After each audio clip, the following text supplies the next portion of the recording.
दोनों चीजें साथ में रखनी चाहिए। एक हाथ में माला और दूसरे हाथ में रिवॉल्वर। आज भाले का जमाना है नहीं। मेरा आप लोगों से भी यही प्रार्थना कि आप कौन हो पहले अपने आप को पहचानो। चिमटा और खूंटा गाड़ना सीखो। आपके पास पावर होगी तो सारी पावर आपके चरणों में है।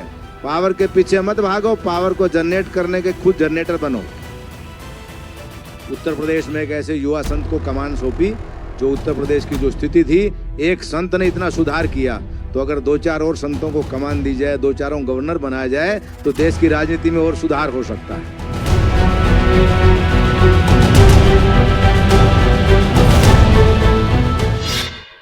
आज कहीं न कहीं आवश्यकता है, मेरा जहां तक मानना है, क्योंकि मैं 4.5 वर्ष की उम्र से संत हूं और अभी मेरा 56वां साल चल रहा है। आप सभी लोगों से अनुरोध, कृपया साधुओं को दोनों चीजें साथ में रखनी चाहिए। एक हाथ में माला और दूसरे हाथ में रिवॉल्वर। आज भाले का जमाना नहीं है। शस्त्र और शास्त्र दोनों रहने चाहिए, क्योंकि कोई भी देवता जिसकी आप पूजा करते हैं वो बिना शस्त्र के नहीं है। इसलिए शक्ति की उपासना समाज में तभी प्रतिपादित हो पाएगी जब आप में 2 प्रकार की शक्ति होगी। या तो आध्यात्मिक चेतना की शक्ति, तपस्या और भजन और गुरु का आशीर्वाद, इष्ट का आशीर्वाद आपके साथ हो, या फिर बाहुबल हो। हम सब लोग यहाँ कितने हैं? भारत की जनसंख्या लगभग 145 करोड़ है। उसमें साधुओं की संख्या कितनी है? देश के विभिन्न भागों में अनेकों संप्रदाय के हमारे आचार्य वृंद हुए हैं। उन लोगों ने जो परंपराएं चलाई उसको हम लोग आगे बढ़ा रहे हैं। लेकिन आज की जो स्थिति है वास्तविकता में देखें तो बहुत चिंताजनक है। साधु का एक क्या कर्तव्य होना चाहिए समाज के प्रति, वहां कहीं न कहीं हमारी सोच बंद हो रही है। आधुनिक सुविधा संपन्न इस समाज में हम भी आधुनिक सुविधा के भोगी हो गए। आए थे हम भोग भोगने और भोगों ने हमको भोग लिया। भर्तृहरि जी ने कहा है, आए थे हम भोग भोगने, भोगों ने हमको भोग लिया। यानी भोजन की एक योग में एक आयुर्वेद के हिसाब से एक पद्धति आती है, 1 बार योगी, 2 बार भोगी और उससे ज्यादा खाए समझो रोगी। तो इसी प्रकार ये योग की जो महर्षि वशिष्ठ और विश्वामित्र के द्वारा जो चलाई हुई परंपरा है, जिसके साथ में ज्ञान भी था, आशीर्वाद भी था, लेकिन विश्वामित्र के द्वारा भगवान श्री राम को शस्त्र और आग्नेयास्त्रों की शिक्षा भी साथ में थी। इसलिए आज कहीं न कहीं उसकी हमें आवश्यकता है। और दूसरा, स्वामी जी ने जो 4 विषय रखे हैं, समय समय पर साधु समाज में सम्मेलन, ये जो आपने स्लोगन दिया है सनातन संत सम्मेलन, मैं मानता हूं इस स्लोगन को आप जीवित रखें और इसी के नीचे हम सब लोग बैठे, ना कोई बड़ा ना कोई छोटा, तभी हम आगे समाज को ले जा सकते हैं। नहीं तो यहाँ तो क्या है, आज हम लोगों ने प्रयास किया, प्रयत्न किया, राम जन्मभूमि आंदोलन से बहुत संतों ने अपनी प्राणों की आहुतियां दिया, बहुत लोग उससे जुड़े रहे, बहुत कम लोग उसमें से बचे हैं जो वरिष्ठ थे। हम लोग युवावस्था में थे, हमारी जो पीढ़ी के काफ़ी लोग हैं। आज राम मंदिर का निर्माण हो गया और राम भक्तों की सरकार देश में स्थापित करने के लिए महात्माओं की कोई कम भूमिका नहीं है। 180 सीटों पे हमारी डायरेक्ट भूमिका रही है। तो कहीं न कहीं मुझे लगता है कुछ चुनिंदा संतों की चमचागिरी को मैं कहूं, आप लोग बुरा नहीं मानने मेरे शब्दों का, और उनकी जो राजाओं के टाइम पे जिसको भांडपना कहा जाता था, चारण जो विद्या थी, उसके प्रचार से कहीं न कहीं जो अच्छे संत हैं सरकार के द्वारा उनकी उपेक्षा हो रही है। इसलिए हम सब लोगों को सबसे पहले राजा को आशीर्वाद देने की शक्ति अर्जित करनी चाहिए, ना कि उसकी चमचागिरी करनी चाहिए। क्योंकि जब तक भारतीय जनता पार्टी के लोग आपके पैर पकड़ते थे, जब तक राम मंदिर और दिल्ली की गद्दी प्राप्त नहीं हुई थी। जिस दिन राम मंदिर का उद्घाटन हुआ हम सब लोग हाजिर थे। मैंने उसी दिन बड़े दिनेश जी को, चंपत जी भाई साहब को कहा था कि मेरे ख्याल से मुझे लग रहा है विश्व हिंदू परिषद की जो स्थिति आदरणीय अशोक जी के साथ चली गई और संतों का जो योगदान और बलिदान था, शायद मुझे लग रहा है आज यहाँ से वो नीचे की ओर जाएगा। तो संसार में जब तक आप जीवित रहें, 2 चीज़ों का आप हमेशा ध्यान रखें, शक्ति की ही समाज में पूजा होती है। आज हनुमान जी को हम क्यों याद कर रहे हैं? क्योंकि हनुमान जी क्या है? चिरंजीवी पुरुष है। अश्वस्थामा बलिर्व्यासो हनुमानस्य विभीषणा कृपा परशुरामश्च सप्ते चिरंजीवी अष्टम च मार्कंडे ऋषि। वो सब कैसे हुए? उन्होंने शक्ति को अर्जित किया। जब हनुमान जी लंका जा रहे थे तो उनको अपनी शक्ति का आभास नहीं था। तो जामवंत जी जो ब्रह्मा जी के मानस पुत्र थे, उन्होंने कहा कि हनुमान तुम कौन हो? तुम जानते ही नहीं हो। तो मेरा आप लोगों से भी यही प्रार्थना कि आप कौन हो पहले अपने आप को पहचानो। चिमटा और खूंटा गाड़ना सीखो। आपके पास पावर होगी तो सारी पावर आपके चरणों में है। पावर के पीछे मत भागो, पावर को जनरेट करने के खुद जनरेटर बनो। जब तक आप जनरेटर नहीं बनोगे दूसरे को रोशनी नहीं दे सकते हो। भारत में साधुओं की संख्या कितनी है? माइनर माइनर माइनर से माइनर अल्पसंख्यक हम लोग हैं। और पिछले 12 वर्ष से हमारी सरकार है। साधुओं के लिए बहुत से काम आदरणीय मोदी जी ने किए हैं। उत्तर प्रदेश में एक ऐसे युवा संत को कमान सौंपी जो उत्तर प्रदेश की जो स्थिति थी, एक संत ने इतना सुधार किया। तो अगर 2-4 और संतों को कमान दी जाए, 2-4 गवर्नर बनाया जाए तो देश की राजनीति में और सुधार हो सकता है। इसलिए अपने अधिकारों को कभी मिलते नहीं है। अधिकार मांगने पड़ते हैं, नहीं तो छीनने पड़ते हैं। और हम लोग तो अखाड़े वाले हैं। अखाड़े वाले साम दाम दंड भेद सारी विद्या में हम लोग निपुण हैं। अगर अधिकार नहीं मिलता तो हमको लेना भी आता है। राजा को गद्दी पे बैठाना भी आता है, उसको उतारना भी आता है।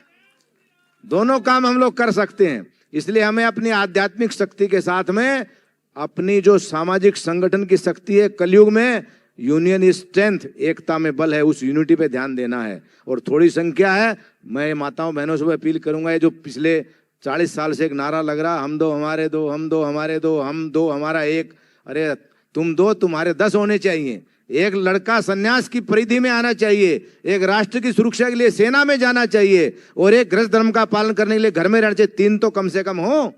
तो सन्यास की जो ये परंपरा आगे ऋषियों ने जो चलाई, हम सब लोग ऋषियों की संतान है, कैसे आगे बढ़ेगी? इसलिए जितने भी संत, जिस भी परंपरा के महाराज, पूजनीय मंडलेश्वर महंत यहाँ जगत गुरु पधारे हैं, भानपुरा पीठ वाले महाराज आए, मैं उनको प्रणाम करता हूँ। पहला काम यही करो, अपनी संख्या बढ़ाओ। कलयुग में लोकतंत्र में वोट की कीमत है, दूसरी कीमत नोट की है। आपके पास नोटों की कोई कमी नहीं है। बहुत लोगों ने व्याख्या कर दिया यहाँ पैसे की। जितना धर्म अर्थ के अनुसार अर्थव्यवस्था भारत की चल रही है। देवकी नंदन जी ने कहा मंदिरों को मुक्त करें। गाय के ऊपर बहुत से महापुरुषों ने कहा, स्वामी जी ने कहा हम सब लोग गोपालक हैं, हम भगवान कृष्ण के और राम के वंशज हैं। आज भी हमारे आश्रम और मठ मंदिरों में स्वामी जी ने जो विषय कहा पर्यावरण का, मैं ये मानता हूं कि मैंने लगभग पूरा भारत घूमा है। बचपन से हम लोग अखबार में भी सोए हैं, हाथ में भिक्षा लेके भी भोजन किया और सोने के बर्तनों में भोजन किया है। साधु को हमेशा एक ही भाव में रहना चाहिए, समभाव। तो जितनी पर्यावरण की रक्षा और जितना गाय की सेवा साधु समाज के आश्रमों में हो रही, शायद भारत के कहीं नहीं हो रही। अब गृहस्थी लोग कहाँ से गाय रखेंगे? 20-20 मंजिल के फ्लैट में रहने, गाय कैसे जाएगी ऊपर? कुत्ते को तो कंधे बैठा के ले जाएंगे ऊपर, वो लिफ्ट में भी चला जाएगा। गाय तो लिफ्ट में जाने से रही। इसलिए जहाँ जैसी परिस्थिति है उसके अनुसार हमारा आचरण और व्यवहार समाज में होना चाहिए।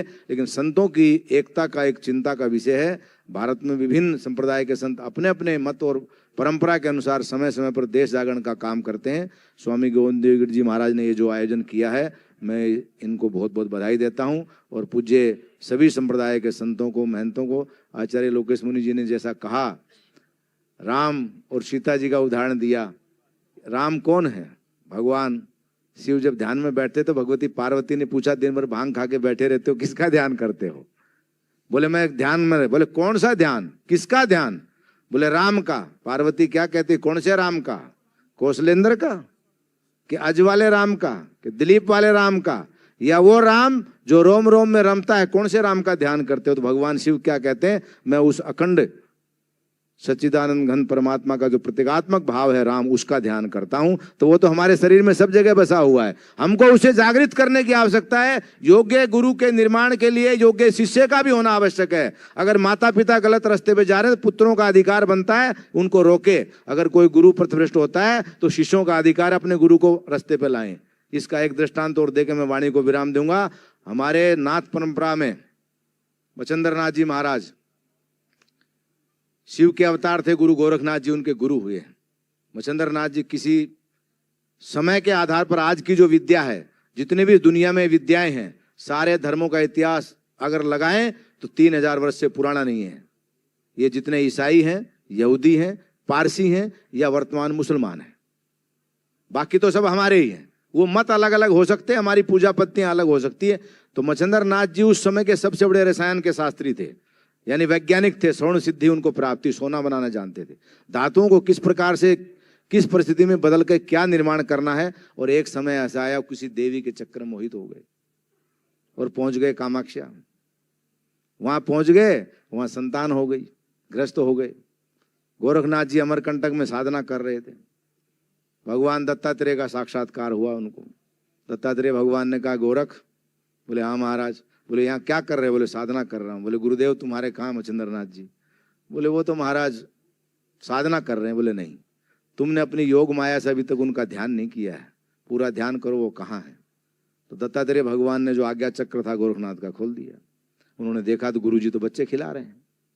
तब कहा, तुरंत उठो गोरख, साधना बाद में, पहले अपने गुरु को जो रास्ते से भटक गए उनको रास्ते पे लाओ।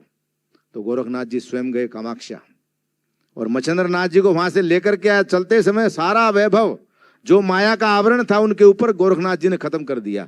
एक सोने की ईंट महाराज ने झोली में रख लिया चलते चलते।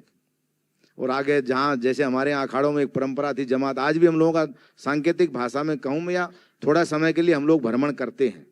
पहले घोड़ा, गाड़ी, ऊंट, बैल, हाथी चलता था। अब आजकल रोड पे उसकी परिस्थिति नहीं है, तो गाड़ियों के माध्यम से करते हैं। तो उन्होंने जहाँ पड़ाव डाला, पूरी उनके साथ में संतों की मंडली थी। तो सवेरे महाराज गए दिशा मैदान, तो गोरखनाथ जी को पता था। उन्होंने झोली में से ईंट निकाल कर कुएं में डाल दिया। और जैसे मच्छिंद्र नाथ जी स्नान ध्यान करके आए, उन्होंने झोली संभाला तो उन्होंने देखा। उसने कहा, ये क्या हुआ? बोले क्या हुआ गुरुदेव? बोले ये सोने की ईंट रखी थी झोली में, कहाँ चली गई? बोले बस इतने सोने के प्रति आपका मोह अभी बाकी है।